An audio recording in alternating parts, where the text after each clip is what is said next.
Banyak dari masyarakat Indonesia sering melihat berita tentang kegiatan impor yang sering dilakukan oleh pemerintah. Lantas, banyak orang bertanya, kenapa sih pemerintah harus melakukan kegiatan impor? Apa tujuan dan manfaat yang bisa dihasilkan dari kegiatan impor tersebut? Nah, sebelum masuk ke pembahasan tersebut, saya akan menjabarkan sedikit mengenai arti kegiatan impor. Impor adalah suatu kegiatan pembelian barang atau komoditas yang berasal dari luar negeri dengan maksud untuk memenuhi kebutuhan barang yang berada di dalam negeri. Biasanya, hal ini dikarenakan jumlah stok barang yang ada di dalam negeri mengalami kelangkaan atau habis. Maka dari itu, kegiatan impor dilakukan agar permintaan barang dari masyarakat bisa tercukupi. Impor bukan hanya berupa barang atau komoditas saja, tetapi bisa berupa jasa atau tenaga kerja. Nah, di sini biasanya ada 4 faktor yang menyebabkan kegiatan impor bisa terjadi. Faktor yang pertama adalah tingginya permintaan masyarakat terhadap barang, sementara jumlah produksi dan stok barang yang ada di pasar tidak mencukupi, sehingga terjadinya kelangkaan barang yang membuat harga pasar menjadi naik. Mungkin kalian pernah mengalami kejadian pada saat bulan puasa, di mana harga bahan pokok meningkat sangat tajam, melebihi harga normal, dan salah satunya adalah daging. Hal ini disebabkan jumlah produksi daging di dalam negeri tidak bisa mencukupi permintaan masyarakat yang sangat tinggi pada saat bulan puasa. Oleh karena itu, untuk mengatasi hal tersebut, biasanya dilakukan kegiatan impor daging untuk menurunkan kenaikan harga yang terjadi di pasar. Faktor yang kedua adalah adanya barang yang belum bisa diproduksi di dalam negeri. Di Indonesia sendiri, dalam beberapa kasus, ada barang-barang yang belum bisa diproduksi di dalam negeri, seperti pesawat tempur, alat berat konstruksi, semacam eskavator, bulldozer, tower crane, dan lain-lain. Lalu mesin yang digunakan dalam industri. Biasanya hal ini terjadi dikarenakan adanya keterbatasan modal, keterbatasan bahan mentah, keterbatasan teknologi, dan lain sebagainya. Karena barang yang diperlukan belum bisa diproduksi di dalam negeri dan hanya bisa didapatkan di negara lain, maka dilakukanlah kegiatan impor.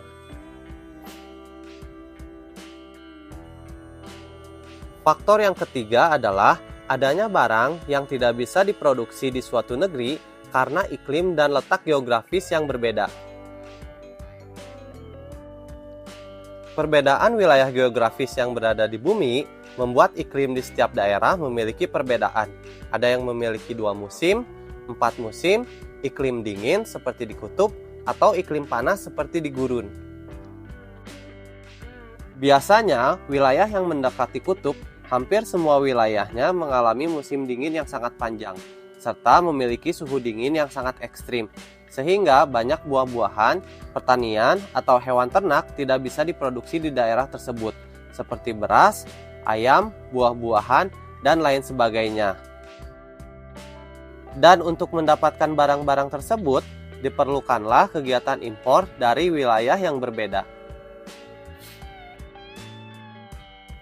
Faktor yang keempat adalah selera masyarakat yang menyukai barang dengan merek luar negeri.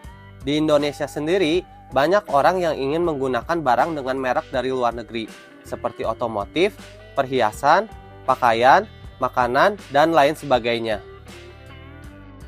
Semua ini didasari dari keinginan dan selera masing-masing individu.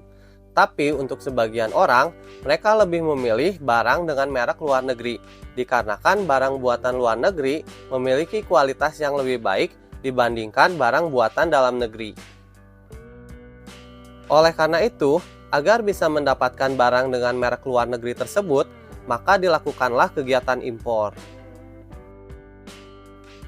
Sebetulnya, kegiatan impor ini sangat memiliki manfaat untuk mengontrol harga pasar. Tapi di sisi lain, kegiatan impor sendiri memiliki dampak negatif yang cukup berbahaya. Secara umum, ada 3 dampak negatif yang disebabkan dari kegiatan impor. Dampak buruk impor yang pertama adalah matinya industri di dalam negeri diakibatkan persaingan antara barang lokal dengan barang impor. Ketika produksi barang dalam negeri tercukupi dan memiliki harga jual yang normal, tetapi pemerintah tetap melakukan kegiatan impor dikarenakan barang impor lebih murah, maka efek yang dihasilkan adalah terjadinya persaingan harga antara barang lokal dan barang impor. Di sini, masyarakat akan lebih memilih untuk membeli barang impor yang lebih murah dibanding dengan barang lokal, sehingga menyebabkan barang buatan lokal tidak akan laku terjual di pasaran dan mengakibatkan industri dalam negeri akan menjadi mati. Saya akan memberikan contoh kepada kalian. Anggap saja di Indonesia, harga beras kualitas bagus dibanderol dengan harga Rp1.000. Sementara harga beras kualitas bagus yang diimpor dari Cina dibanderol dengan harga Rp900. Pertanyaannya, produk mana yang akan dibeli oleh masyarakat? Apakah beras buatan Indonesia ataukah beras yang diimpor dari Cina? Yap, mungkin jawabannya banyak masyarakat akan memilih beras impor Cina dikarenakan harganya yang lebih murah. Lalu bagaimana nasib beras buatan Indonesia sendiri? Tentu saja produsen beras lokal Indonesia akan mengalami penurunan jumlah pendapatan karena masyarakat lebih cenderung memilih beras impor Cina dikarenakan harganya yang lebih murah.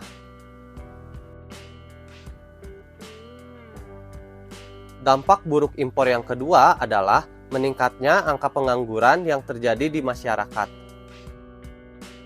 Di zaman sekarang ini, pola konsumsi orang terhadap kebutuhan barang sudah mengalami banyak perubahan, dan salah satu faktor yang menyebabkan hal itu terjadi adalah gaya hidup. Rata-rata orang yang hidup di zaman sekarang memiliki gaya hidup yang berbeda. Mereka lebih menyukai barang dengan merek luar negeri dibanding dengan merek buatan lokal. Tanpa disadari, gaya hidup seperti itu dapat menghilangkan rasa ketertarikan terhadap barang lokal. Hal inilah yang menjadi pemicu angka pengangguran menjadi semakin tinggi.